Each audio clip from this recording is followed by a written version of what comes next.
conversaré con Francisco Fraiz, historiador y profesor universitario, especialista en Medio Oriente. Conversaremos sobre Irán, su cultura, su historia, hoy geopolítica y geoestratégicamente. No se lo pierdan.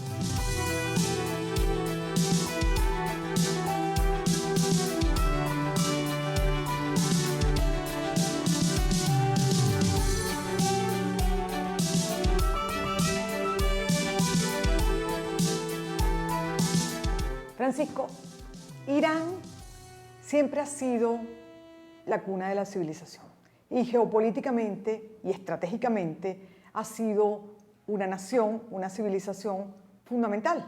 Pero hoy en día adquiere nuevas dimensiones y cuando digo hoy en día es a partir de la Revolución Islamita. ¿Qué significa Irán, históricamente hablando? Irán literalmente significa tierra de los arios, una de las civilizaciones más antiguas de la humanidad, y su ubicación geográfica siempre ha sido muy importante. Desde el que existió la ruta de la seda, que cruzaba desde el este de China hasta el continente europeo, Irán siempre ha sido un lugar de paso imposible de evitar. Actualmente, además de su posición geográfica y geopolítica, es un país que posee recursos, fundamentalmente gas y petróleo, que son quizás los más conocidos, y eso en alguna medida marca su importancia, ¿no?, en estos ámbitos. Irán, que son hoy en día más de 80 millones de personas que lo habitan, y en su mayoría de religión musulmana, tuvo un periodo preislámico y un periodo islámico en sí mismo, ¿correcto? Sí, desde el siglo VII, cuando la conquista musulmana llegó a lo que siempre ha sido Persia, que es lo que hoy conocemos como Irán, Irán ya era una civilización antes de la llegada de los musulmanes en este momento. Y posterior a este momento, la mayoría de la población fue convirtiéndose a este culto religioso y actualmente más del 95% de su población es musulmana.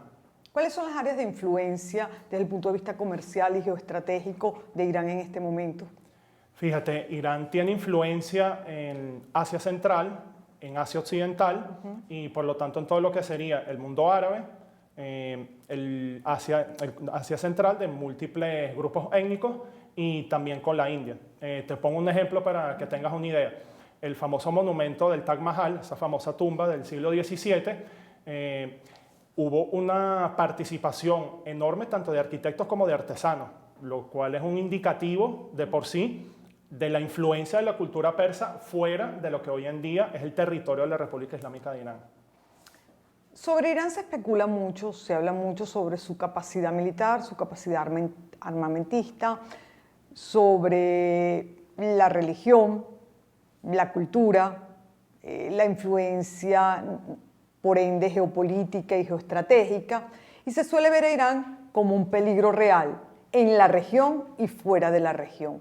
¿Fue siempre así? No. Después del triunfo de la Revolución Islámica en 1979, generó posiciones antitéticas, quienes lo ven de una manera completamente positiva y quienes lo ven de una manera completamente negativa. Porque para unos países es un aliado, para otros países es un enemigo, por decirlo de alguna manera. Y también un poco la retórica de sus líderes, tanto el Ayatollah Khomeini como actualmente Ali Khamenei, suele ser una retórica de confrontación. Entonces son crispas, si se quiere, un poco no solo el ánimo, sino incluso la percepción, hasta de quizá la mayoría de las personas que no lo conocen. Entonces, eso marca mucho o condiciona quizá la visión que se tiene de ese país. ¿Podemos entender realmente de este lado del mundo lo que ocurre en esa región del mundo donde hay conflictos que vienen desde el origen de las civilizaciones, que son conflictos étnicos, que son conflictos religiosos, que son conflictos por el territorio, de tribus, de clanes? Es muy complejo. Y de recursos. Por supuesto, sobre todo de recursos, la guerra de los recursos. Exactamente. Entonces, hay siempre un cruce de intereses dentro de la región y fuera de ella. Y como te comenté, pues efectivamente marca un poco la percepción. Entonces, quien sale victorioso quizá en un enfrentamiento, entonces queda como el bueno de la partida. Y eso marca en buena medida la percepción que se tiene de ese país. ¿Cuáles son los aliados en Asia Central de Irán? Mira, en los países de Asia Central hay una influencia de la cultura persa, pero no hay aliados geopolíticos, vamos a llamar de envergadura. ¿O geoestratégicos? Por ejemplo, Irán en algún momento lo fue, previo a la llegada de la revolución islámica, de los ayatolás. Por ejemplo, la India, Pakistán, no fueron aliados en el sentido como lo entendemos así, de relación amigo-enemigo, si se quiere, esa manera de entenderlo. Pero Irán siempre ha tenido algún enfrentamiento con el mundo árabe, si se quiere por prevalecer en términos de influencia, si se quiere. Por el control de la zona, por los recursos. Tanto de recursos como inclusive hasta desde el ámbito cultural. Nosotros estamos viendo en los últimos tiempos una alineación geopolítica y geoestratégica de las potencias, que no es nada nuevo. No, eso no es nada nuevo. Es decir, quizás nosotros le estamos prestando atención porque es la época y el tiempo histórico que nos toca vivir. Pero ya en diferentes etapas, en diferentes épocas de la humanidad, ha habido alineación de naciones en función de los recursos y de la dominación de qué estados. Exacto. Pero estamos viendo en este tiempo que a nosotros nos toca una alineación estratégica de las potencias y de la geopolítica y de la geoestrategia que indudablemente está influenciando no solo esa región del mundo de Asia Central, sino también América y América en general. Entonces, ¿cómo ves tú a Irán en el posicionamiento internacional en este momento? En el juego político. Perfecto, mira, Irán es un actor que tiene peso, que tiene importancia. A nivel regional es donde se puede sentir con mayor dureza, si se quiere, el peso de este país, ¿no? Tanto en sus aliados en el mundo árabe como fuera del mundo árabe. Incluso desde las relaciones de tensión, desde 1979 que ha tenido con los Estados Unidos y en alguna medida, si se quiere, pues con el resto de lo que llamamos Occidente, Irán ha tratado, por ejemplo, de irse posicionando en América Latina. Y efectivamente... ¿Por recursos o por política? Ambas cosas. Hay de ambos, efectivamente, si se quiere, en esa nueva búsqueda de alianzas pues, que ha emprendido este país, además de sus aliados tradicionales, tanto en Asia o inclusive en África, si se quiere. Pero en última instancia, pues bueno, sí ha tenido mayor influencia desde posicionamiento de sus empresas, inclusive han procurado tener participación y la obtención de contratos para la realización de obras. Inclusive han creado institutos de cultura para la difusión de su cultura, pues, y de su civilización. Que es una riqueza innegable históricamente. Absolutamente. En este momento, o en las semanas anteriores a esta conversación, Irán ha estado en primera línea de las noticias internacionales, en el mundo entero. Primero por lo que pasó con el embajador de los Estados Unidos y posteriormente por el asesinato de Soleimani. Creo que se pronuncia así, tú eres más experto en esos temas del Medio Oriente que yo, pero en todo caso, ¿es realmente esa figura mítica, histórica, fuerte, que pretendía conquistar toda Asia Central? ¿Quién era ese general? Mira, María, Qasem Soleimani, el general al que hiciste referencia, él fue comandante de la Fuerza Quds, de la Guardia Revolucionaria. En persa también se conoce con el término de Sepah o los Pasdaran. La Guardia Revolucionaria, parte de las Fuerzas Armadas de Irán, que inclusive está por encima del ejército regular. Son unas fuerzas muy bien entrenadas y se han ganado respeto y temor en combate. No ha sido exclusivamente por propaganda. Y en el caso de este general, él dirigía esas fuerzas Quds, que si se quiere, pues la división que actuaba en el extranjero, en alguna medida, apoyando pues a quienes consideran, mejor dicho, sus aliados en la región. E inclusive tuvo un papel destacado en la derrota militar, en este caso de esta agrupación conocida como Estado Islámico, ¿no? Daesh, como es su acrónimo en árabe. Y contrario a lo que la gente podría creer, pues era de verdad un personaje brillante, instruido, no conocido en esta parte del mundo hasta la noticia de su muerte. Yo nunca lo había escuchado nombrar, por ejemplo. Yo tampoco. Supongo que en Irán sí sería más o menos conocido, pero no creo que el común de la población pues tuviera esa imagen idealizada pues que se ha presentado a raíz de su muerte, que ha sido aprovechado, por supuesto, pues por el gobierno de este país para presentarlo pues como un héroe asesinado, ¿no? En este caso por los norteamericanos. En este contexto geopolítico mundial, donde hay una expansión económica fundamentalmente, porque al final lo que se globaliza verdaderamente es la economía. Siempre. Siempre, es lo primero. Uno habla de la cultura, etcétera, pero sabemos que realmente lo primero en globalizarse, Sí. o lo único realmente en globalizarse es la economía. Tenemos que Estados Unidos es la principal potencia del mundo, seguida por China, y tercero, la India. Entonces, ¿cómo es en esa zona geopolíticamente tan difícil de Asia Central la relación de un país con Irán con una potencia económica como la India? Mira, ellos tienen relaciones cordiales y pues bueno, la India también ha convivido con el Islam desde el inicio de la expansión musulmana y de hecho también la India tuvo múltiples dinastías musulmanas en toda la nación, ¿no? En todo su territorio. Inclusive Pakistán es producto de ese proceso histórico. Entonces la India, por ejemplo, siempre le ha comprado petróleo a Irán y más aún que ha incrementado la demanda pues, por el crecimiento económico que está experimentando este país. Y otro tanto sucede con China y con otras potencias del continente asiático. Entonces, ¿Son aliados estratégicos o económicos? aliados económicos, sí. La gente entiende aliados estratégicos o solemos asumir aliados estratégicos como aliados militares, ¿no? Quizás Sí. lo que nos suena más recurrentemente, pero es más amplio que hablar desde el ámbito militar.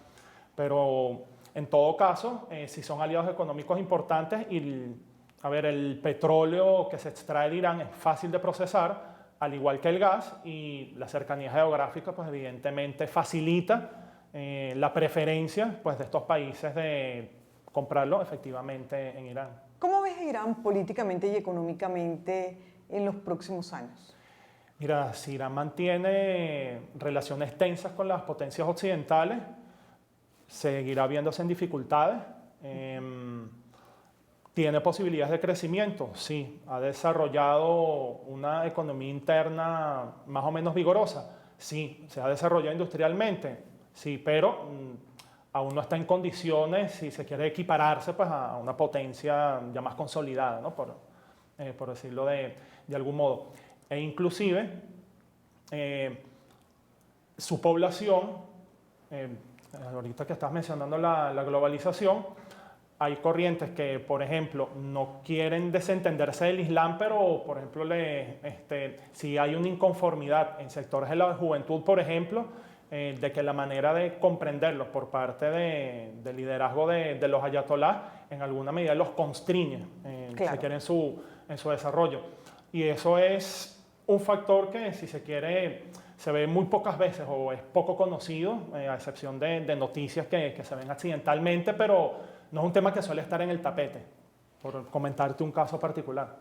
¿Puede cualquier nación en este momento, en este tiempo histórico que nos toca vivir, particularmente caracterizado por un cambio de era tecnológico que está impactando todas las maneras de hacer y por lo tanto la convivencia, la educación, la comunicación, a ritmos vertiginosos, donde el ecosistema digital para el cual no estamos alfabetizados se convierte hasta en tóxico? ¿Puede cualquier país del mundo o cualquier nación mantenerse totalmente aislado o desvinculado del ecosistema digital? Imposible. De hecho, quienes están aislados del sistema digital están en una posición de desventaja enorme. Por ejemplo. Y fíjate nada más el modo de vida de alguien que vive en un área rural. Es decir, la diferencia entre una persona que vive en un área urbana y en un área rural que tiene menor acceso a la tecnología digital, María, es en ocasiones abrumadora. Yo te lo pregunto desde el punto de vista de cómo va a evolucionar la mayoría de los países de Asia Central o los países musulmanes con relación al cambio de era. Va a ¿Cómo seguir- puedes mantener un equilibrio entre una cultura tradicional, Claro, sea cualquier cultura en cualquier país Sí. del mundo, claro. pero una cultura tradicional, y una revolución científica y tecnológica Claro. que está marcando un cambio de era, por lo tanto un cambio de paradigma mundial al que no vamos a escapar salvo que estemos aislados en una montaña o en un Claro. pueblo donde no hay absolutamente ninguna vía de comunicación? Exacto, mira, veremos contrastes de gran magnitud. Es decir, aquellos que se niegan por un cuidado celoso y muy particularmente entendido de la tradición, lamentablemente se va a aislar en alguna medida y va a estar, si se quiere, circunscrito exclusivamente pues, a un medio muy pequeño y va a ser hasta difícil su integración, si se quiere, dentro de la globalización que sí genera cierta desigualdad, pero es algo de lo que no es posible escaparse o sustraerse. ¿Qué es lo que más respetas de la cultura iraní? Mira, tiene muchas cosas fascinantes, María. El arte, la artesanía, es de verdad admirable cómo pueden producir un arte tan estéticamente llamativo, por ejemplo, siendo iconoclasta. Sus alfombras, todo lo que es su artesanía de cerámica, de porcelana, de metales, es de verdad fascinante, e inclusive sus construcciones arquitectónicas, con un sentido del uso de la luz verdaderamente admirable, multicolor. Hay múltiples ejemplos, quizás los más conocidos son mezquitas, por ejemplo, que en su cúpula azul está, si Sí, se la quiere, como la mezquita azul en Turquía. ese es un ejemplo, que se usa una piedra llamada lapislázuli, que bueno, es una piedra hermosa, por darte un ejemplo. Pues. Y eso es algo pues, que ha mantenido y que evidentemente es una prueba estética pues, de su tradición y su cultura. ¿Y qué es lo que más te preocuparía en este momento, Irán? Mira, María, fundamentalmente que las tensiones aumenten y vamos a decir, que se llegue ya a una confrontación, vamos a decir, ya cierta, física, factual. Eso obedece por el célebre proyecto nuclear de Irán, en el cual el temor de las potencias occidentales, como es conocido, es que llegue a desarrollar una bomba atómica. Irán sostiene pues, que es un proyecto exclusivamente de carácter civil y que no tiene aspiración de hacer uso militar de la energía nuclear. Bueno, las bombas no parecen muy civiles, ¿no? En lo absoluto. Como instrumentos. Por supuesto que no. En todo caso, siempre han sostenido que es un proyecto de carácter civil y que no tiene aspiración militar, aunque exhiben con cierta frecuencia, por ejemplo, misiles de pequeño y mediano alcance, ¿no? Dependiendo de la cantidad de kilómetros que tenga alcance un misil y a qué tipo de objetivos pueda llegar. Eso también encrispa mucho la preocupación de las potencias occidentales, ¿no? Del peligro real o supuesto que pueda llegar a ser este país. El ser humano siempre teme a lo desconocido. Siempre. Siempre solemos temer a lo que no conocemos.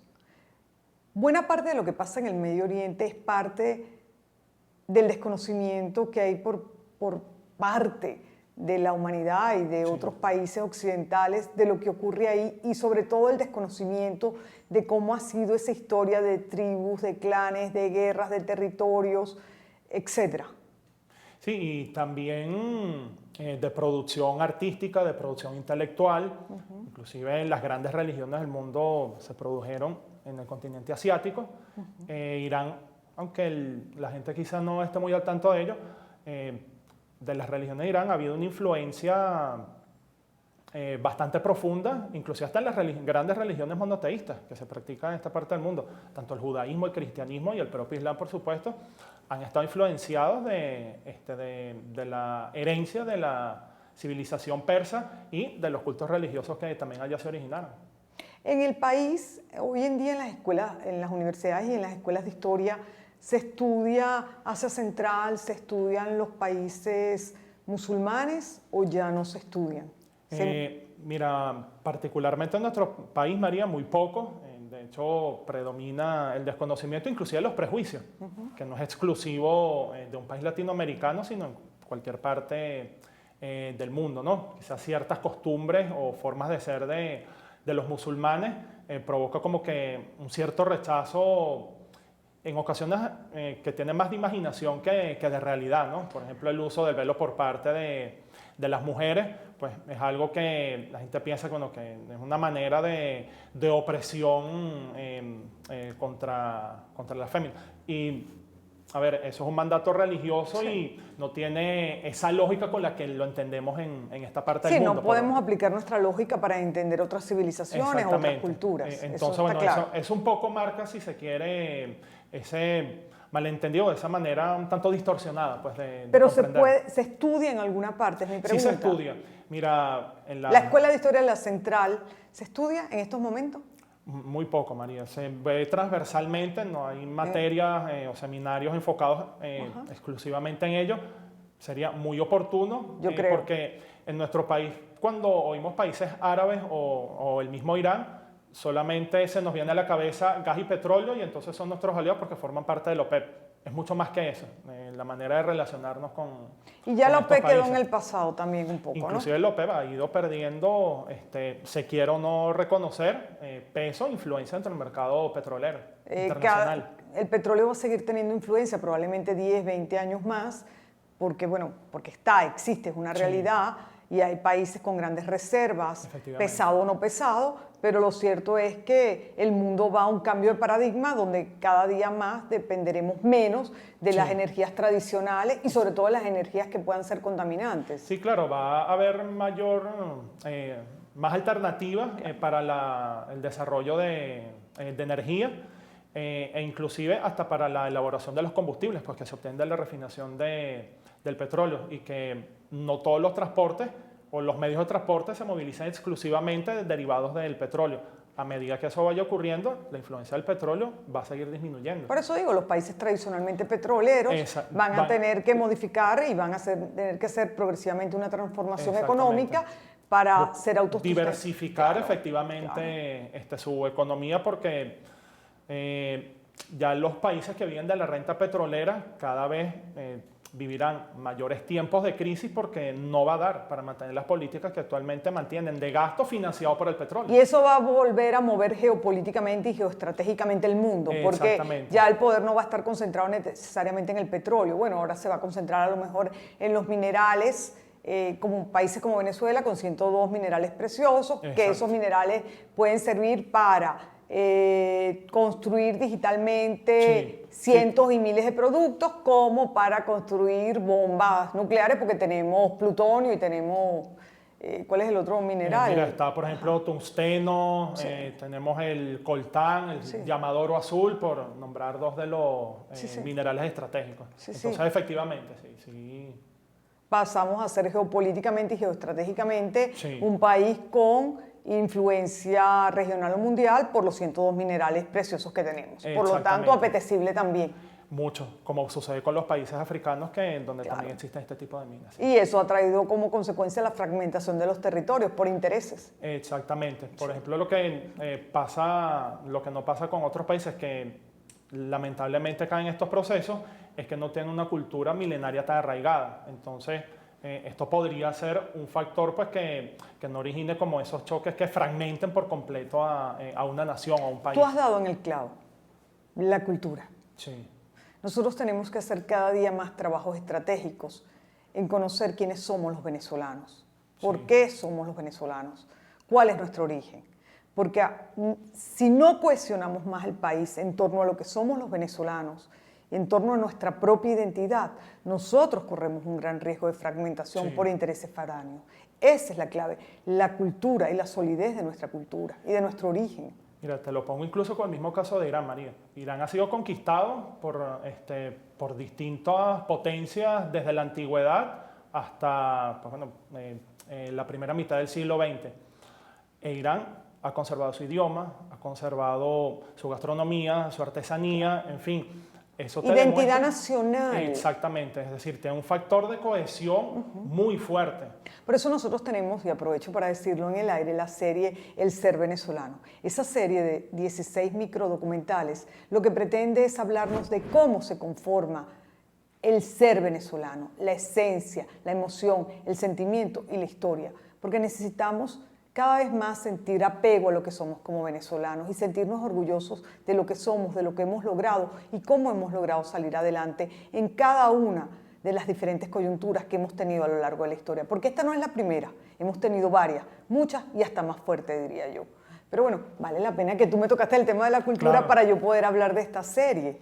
Sí, es fundamental que apreciemos nuestras tradiciones, nuestra cultura, nuestra música, nuestra gastronomía, es decir, todo lo que... Nuestro carácter. Inclusive, todo lo que forma parte de nuestro ser como nación y por supuesto también nuestros paisajes, es decir, todo eso cuando lo sentimos como nuestro arraigo se hace más fuerte. Se potencia. Exactamente. Muchas gracias, Francisco. Hemos hablado de Irán, su cultura, su historia, el presente, pero también de otras cosas que son importantes para un historiador y para un país.